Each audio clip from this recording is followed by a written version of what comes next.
ಯೇಸು ಕ್ರಿಸ್ತನ ಮಹಾಪರಿಶುದ್ಧ ನಾಮದಲ್ಲಿ ನಿಮ್ಮೆಲ್ಲರನ್ನು ವಂದಿಸುವಂತವನಾಗಿದ್ದೇನೆ. Praise the Lord, shalom. ಈ ಬೆಳಗಿನ ಜಾವದಲ್ಲಿ ವಾಕ್ಯ ಓದಿಕೊಳ್ಳೋಣ. ಯೋಹಾನನು ಬರೆದ ಸುವಾರ್ತೆ 11ನೇ ಅಧ್ಯಾಯ 1ನೇ ವಚನದಿಂದ 6ನೇ ವಚನದವರೆಗೂ ಓದಿಕೊಂಡು ಸ್ವಲ್ಪ ಧ್ಯಾನ ಮಾಡಿಕೊಳ್ಳೋಣ.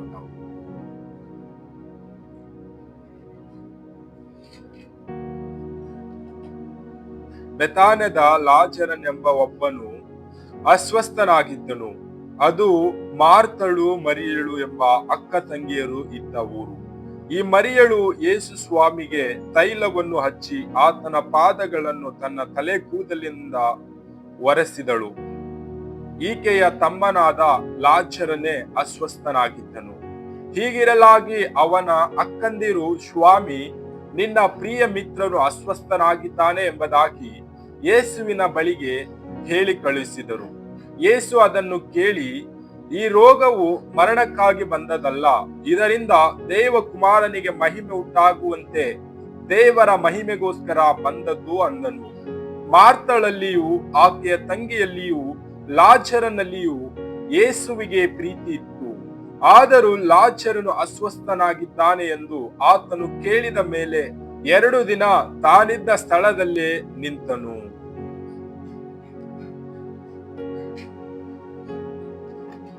ನಾವು ವಾಕ್ಯದಲ್ಲಿ ನೋಡುವಾಗ ಬೆಥಾನ್ಯ ಎಂಬ ಒಂದು ಊರಿನಲ್ಲಿ ಲಾಜರನ್ ಎಂಬ ವ್ಯಕ್ತಿ ಇದ್ದಾನೆ. ಆತನು ಅಸ್ವಸ್ಥನಾಗಿದ್ದಾನೆ ಮತ್ತು ಆತನಿಗೆ ಅಕ್ಕಂದಿರಿದ್ದಾರೆ, ಮಾರ್ತಳು, ಮರಿಯಳು ಎಂಬಂತ ಅಕ್ಕಂದಿರಿದ್ದಾರೆ. ಅವರು ಕೂಡ ಬೆಥಾನ್ಯ ಎಂಬ ಊರಿನವರಾಗಿದ್ದಾರೆ. ಮತ್ತು ಲಾಜರನು ಅಸ್ವಸ್ಥನಾಗಿದ್ದಾನೆ ಎಂಬುದಾಗಿ ಮಾರ್ತಳು, ಮರಿಯಳು ಯೇಸು ಸ್ವಾಮಿಯ ಬಳಿಗೆ ಹೇಳಿ ಕಳುಹಿಸಿದರು ಎಂಬುದಾಗಿ ನೋಡುತ್ತಾ ಇದ್ದೇವೆ. ವಾಕ್ಯದಲ್ಲಿ ನಾವು ನೋಡುವಾಗ ಈ ರೋಗವು ಮರಣಕ್ಕಾಗಿ ಬಂದದಲ್ಲ, ದೇವರ ಮಹಿಮೆಗಾಗಿ ಬಂದದ್ದು ಎಂಬುದಾಗಿ ನೋಡುತ್ತಾ ಇದ್ದೇವೆ. ಮತ್ತು ತಂದೆಯಾದ ದೇವರು ಯೇಸು ಕ್ರಿಸ್ತನು ಮಾರ್ತಳಲ್ಲಿಯೂ ಮರಿಯಳಲ್ಲಿಯೂ ಲಾಜರನಲ್ಲಿಯೂ ಪ್ರೀತಿ ಇಟ್ಟನು ಎಂಬುದಾಗಿ ನೋಡುತ್ತಾ ಇದ್ದೇವೆ. ಮತ್ತು ಆತನಿಗೆ ಸುದ್ದಿ ಬಂದು ಮುಟ್ಟಿದಾಗ ಆತನು 2 ದಿನಗಳು ಆತನಿದ್ದ ಸ್ಥಳದಲ್ಲೇ ಇದ್ದನು ಎಂಬುದಾಗಿ ನೋಡುತ್ತಾ ಇದ್ದೇವೆ. ಈ ಎಲ್ಲ ಸನ್ನಿವೇಶಗಳು ನಾವು ನೋಡುವಾಗ ತಂದೆಯಾದ ದೇವರು ಯೇಸು ಕ್ರಿಸ್ತನು ಲಾಜರನ ಬಳಿಗೆ ಬರುವಾಗ 4 ದಿನಗಳು ಕಳೆದು ಹೋದವು ಎಂಬುದಾಗಿ ನೋಡುತ್ತಾ ಇದ್ದೇವೆ. ಒಂದು ಸ್ಥಳಕ್ಕೆ ಬಂದಾಗ ಮಾರ್ತಳು ತಂದೆಯಾದ ದೇವರು ಯೇಸು ಕ್ರಿಸ್ತನನ್ನು ನೋಡುವುದಕ್ಕೆ ಬರುತ್ತಾಳೆ. ಬಂದಾಗ ಆಕೆ ದುಃಖದಲ್ಲಿರುತ್ತಾಳೆ. ಸ್ವಾಮಿಯು ಕೂಡ ಆಕೆಯನ್ನು ನೋಡಿ ದುಃಖ ಪಡುತ್ತಾನೆ ಎಂಬುದಾಗಿ ವಾಕ್ಯದಲ್ಲಿ ನೋಡುತ್ತಾ ಇದ್ದೇವೆ. ಮತ್ತು ಮಾರ್ತಳು ಮನೆಗೆ ಹೋಗಿ ಮರಿಯಳನ್ನು ಕರೆದುಕೊಂಡು ಬರುತ್ತಾಳೆ. ಕರೆದುಕೊಂಡು ಬರುವಾಗ ಅಲ್ಲಿ ಇರ್ತಕ್ಕಂಥ ಯಹೂದ್ಯ ಜನರು ನೆನೆಸುತ್ತಾರೆ, ಈಕೆ ಸಮಾಧಿಯ ಬಳಿಗೆ ಹೋಗಿ ಅಳುವುದಕ್ಕೆ ಹೋಗುತ್ತಾಳೆ ಎಂಬುದಾಗಿ. ಆಕೆ ಹಿಂದೆ ಯಹೂದ್ಯ ಜನರು ಕೂಡ ಬರುತ್ತಾರೆ. ಸಮಾಧಿಯ ಬಳಿಯಲ್ಲಿ ಮಾರ್ತಳು, ಮರಿಯಳು, ಯಹೂದ್ಯ ಜನರು, ತಂದೆಯಾದ ದೇವರು ಯೇಸು ಕ್ರಿಸ್ತನು ಇರುತ್ತಾನೆ. ಆ ಸಮಾಧಿಗೆ ಒಂದು ಕಲ್ಲು ಹಚ್ಚಿರುತ್ತಾರೆ. ಆ ಕಲ್ಲನ್ನು ತೆಗೆ ಎಂಬುದಾಗಿ ಮಾರ್ತಳಿಗೆ ಹೇಳುತ್ತಾನೆ. ಹೇಳುವಾಗ ಮಾರ್ತಳು ಹೇಳುತ್ತಾಳೆ, ಸ್ವಾಮಿ, 4 ದಿನಗಳಾಯಿತು ಲಾಜರನು ಸತ್ತು, ದುರ್ವಾಸನೆ ಬರುತ್ತದೆ ಎಂಬುದಾಗಿ ಹೇಳುತ್ತಾಳೆ.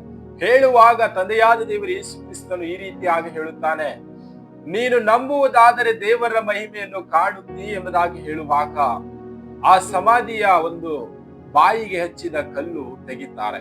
ತೆಗೆದಾಗ ತಂದೆಯಾದ ದೇವರು ಯೇಸು ಕ್ರಿಸ್ತನು ಮೇಲಕ್ಕೆ ನೋಡಿ ತಂದೆಯ ಬಳಿಗೆ ಪ್ರಾರ್ಥಿಸುತ್ತಾನೆ, ನನ್ನ ಪ್ರಾರ್ಥನೆಯನ್ನು ನೀನು ಕೇಳುತ್ತಿ, ನನ್ನ ಪ್ರಾರ್ಥನೆಗೆ ಉತ್ತರ ಕೊಡುತ್ತಿ. ಇಲ್ಲಿ ನಿಂತಿದಂತ ಜನರಿಗೋಸ್ಕರ ಈ ಎಲ್ಲ ಮಾತುಗಳನ್ನು ನಾನು ಆಡುತ್ತಾ ಇದ್ದೇನೆ, ನನ್ನ ಪ್ರಾರ್ಥನೆಗೆ ಉತ್ತರ ಕೊಡು ಎಂಬುದಾಗಿ ಹೇಳುತ್ತಾನೆ. ಅಲ್ಲಿರ್ತಕ್ಕಂಥ ಜನರು ತಂದೆಯಾದ ದೇವರು ಯೇಸು ಕ್ರಿಸ್ತನನ್ನು ನೋಡುವಾಗ ತಂದೆಯಾದ ದೇವರು ಯೇಸು ಕ್ರಿಸ್ತನು ಮಹಾಧ್ವನಿಯಿಂದ ಲಾಜರನೇ ಎಂಬುದಾಗಿ ಕೂಗುತ್ತಾನೆ. ಲಾಜರನೇ ಎಂಬುದಾಗಿ ಕೂಗಿದಾಗ ಆತನು ಸಮಾಧಿ ಒಳಗಿಂದ ಹೊರಗಡೆ ಬರುತ್ತಾನೆ. ಆತನ ಕೈ ಮತ್ತು ಕಾಲುಗಳು ಕಟ್ಟಿತ್ತು, ಆತನ ಮುಖ ಕೈಪಾವಡದಿಂದ ಮುಚ್ಚಿತ್ತು ಎಂಬುದಾಗಿ ವಾಕ್ಯದಲ್ಲಿ ನೋಡುತ್ತಾ ಇದ್ದೆ. ಆತನು 4ನೇ ದಿನದಲ್ಲಿ ಜೀವಿತನಾಗಿ ಬರುತ್ತಾನೆ. ಬಂದಾಗ ದೇವರಿಗೆ ಮಹಿಮೆಯಾಗುತ್ತದೆ. ನಾವು ವಾಕ್ಯದಲ್ಲಿ ನೋಡುವಾಗ ಈ ರೋಗವು ಮರಣಕ್ಕಾಗಿ ಬಂದದಲ್ಲ, ದೇವರ ಮಹಿಮೆಗಾಗಿ ಬಂದಿತ್ತು ಎಂಬುದಾಗಿ. ಅಲ್ಲಿ ಇದ್ದಂತ ಯಹೂದ್ಯ ಜನರು, ಮಾರ್ತಳು, ಮರಿಯಳು, ಯೇಸು ಸ್ವಾಮಿಯ ಶಿಷ್ಯರು ಎಲ್ಲರೂ ದೇವರನ್ನು ಕೊಂಡಾಡಿದರು. ಆತನ ಮಹಿಮೆಯನ್ನು ಅವರೆಲ್ಲರೂ ನೋಡಿದರು. ಲಾಜರನು ಜೀವಿತನಾಗಿ ಬಂದಂತ ಒಂದು ಸನ್ನಿವೇಶ ನೋಡಿ ದೇವರ ನಾಮಕ್ಕೆ ಮಹಿಮೆಯನ್ನು ಸಲ್ಲಿಸಿದರು ಎಂಬುದಾಗಿ ವಾಕ್ಯದಲ್ಲಿ ನೋಡುತ್ತಾ ಇದ್ದೇವೆ. ನಾವುಗಳು ಈ ಒಂದು ದಿನದಲ್ಲಿ ಲೋಕದಲ್ಲಿ ಜೀವಿಸುವಾಗ ನಮಗೆ ಅನೇಕ ರೋಗಗಳು, ಅನೇಕ ರೀತಿಯಾದ ಕಷ್ಟ ಬಾಧೆಗಳು ಇರುವಾಗ ನಾವು ನಂಬಿಕೊಂಡು ದೇವರಲ್ಲಿ ಕೇಳುವಾಗ ನಾವುಗಳು ಕೂಡ ಲಾಜರನು ಅಸ್ವಸ್ಥನಾಗಿದ್ದಾಗ ಆತನು ಮರಣ ಹೊಂದಿದನು ಮತ್ತು 4ನೇ ದಿನದಲ್ಲಿ ತಂದೆಯಾದ ದೇವರು ಯೇಸು ಕ್ರಿಸ್ತನು ಮಹಾಧ್ವನಿಯಿಂದ ಕೂಗುವಾಗ ಆತನು ಜೀವಂತನಾಗಿ ಬಂದನು ಎಂಬುದಾಗಿ ನೋಡುತ್ತಾ ಇದ್ದೇವೆ. ನಾವುಗಳು ಕೂಡ ತಂದೆಯಾದ ದೇವರು ಯೇಸು ಕ್ರಿಸ್ತನ ಬಳಿಗೆ ನಾವು ಪ್ರಾರ್ಥಿಸುವಾಗ ನಮಗೆ ಉತ್ತರವನ್ನು ದಯಪಾಲಿಸುವಂತವನಾಗಿದ್ದಾನೆ. ನಮಗೆ ಇರ್ತಕ್ಕಂಥ ಎಲ್ಲ ಕಷ್ಟಗಳು, ದುಃಖಗಳು, ನೋವುಗಳು ಇವೆಲ್ಲವುಗಳು ತಂದೆಯಾದ ದೇವರು ಯೇಸು ಕ್ರಿಸ್ತನ ನಾಮದಲ್ಲಿ ನಮ್ಮ ಜೀವಿತದಲ್ಲಿ ತೆಗೆದು ಹಾಕುವಂತವನಾಗಿದ್ದಾನೆ. ನಾವುಗಳು ಈ ಒಂದು ದಿನದಲ್ಲಿ ನಂಬಿಕೆಯಿಂದ ಕೇಳುತ್ತಾ ಇದ್ದೇವಾ? ಮಾರ್ತ ಮರಿಯಳು ಯಾವ ರೀತಿಯಾಗಿ ನಂಬಿಕೆಯಿಂದ ತಂದೆಯಾದ ದೇವರು ಯೇಸು ಕ್ರಿಸ್ತನ ಬಳಿಗೆ ಲಾಜರನು ನಿನ್ನ ಮಿತ್ರನು ಅಸ್ವಸ್ಥನಾಗಿದ್ದಾನೆ ಎಂಬುದಾಗಿ ಹೇಳಿ ಕಳಿಸಿದರೋ, ಆತನು ಬರುವುದಕ್ಕೆ 4 ದಿನಗಳಾಯಿತು. ಲಾಜರನು ಅಸ್ವಸ್ಥನಾಗಿದ್ದನು, ಆತನು ಸತ್ತು ಹೋದನು ಎಂಬುದಾಗಿ ನೋಡ್ತಾ ಇದ್ದೇವೆ. 4 ದಿನಗಳಾದ ಮೇಲೆ ತಂದೆಯಾದ ದೇವರು ಯೇಸು ಕ್ರಿಸ್ತನು ಸಮಾಧಿಯ ಬಳಿಯಲ್ಲಿ ನಿಂತುಕೊಂಡು ಆತನಿಗೆ ಮಹಾಧ್ವನಿಯಿಂದ ಕೂಗುವಾಗ, ಲಾಜರನೇ ಎಂಬುದಾಗಿ ಕೂಗುವಾಗ ಆತನು ಎದ್ದು ಬಂದನೆಂಬುದಾಗಿ ನೋಡ್ತಾ ಇದ್ದೇವೆ. ಈ ಒಂದು ದಿನದಲ್ಲಿ ನಮ್ಮ ಜೀವಿತದಲ್ಲಿ ಅನೇಕ ಭಾಗಗಳಲ್ಲಿ ನಮ್ಮ ಜೀವಿತ ಸತ್ತಂತದಾಗಿ ಜೀವಿಸುವಾಗ ನಾವು ತಂದೆಯ ಬಳಿಗೆ ಬಂದು ಕೇಳುವಾಗ ನಮ್ಮ ಜೀವಿತ ಜೀವಿಸುವಂತ ಜೀವಿತವಾಗುವಂತದಾಗಿದೆ. ನಾವು ತಂದೆಯ ಬಳಿಗೆ ಬಂದು ಕೇಳಿಕೊಳ್ಳುತ್ತಾ ಇದ್ದೇವಾ? ಆ ಲಾಜರನ ಜೀವಿತದಿಂದ ದೇವರಿಗೆ ಯಾವ ರೀತಿಯಾಗಿ ಮಹಿಮೆ ಉಂಟಾಯಿತೋ ಈ ಒಂದು ದಿನದಲ್ಲಿ ನಾವು ಈ ಲೋಕದಲ್ಲಿ ಜೀವಿಸುವಾಗ ನಮ್ಮ ಜೀವಿತದಿಂದ ದೇವರಿಗೆ ಮಹಿಮೆ ಉಂಟಾಗುತ್ತಾ ಇದೆನಾ? ನಮ್ಮ ಜೀವಿತದಿಂದ ದೇವರ ನಾಮವನ್ನು ನಾವು ಘನಪಡಿಸುತ್ತಾ ಇದ್ದೇವಾ? ಈ ಒಂದು ದಿನದಲ್ಲಿ ನಮ್ಮನ್ನೇ ನಾವು ಪರೀಕ್ಷೆ ಮಾಡಿ ನೋಡಿಕೊಳ್ಳೋಣ.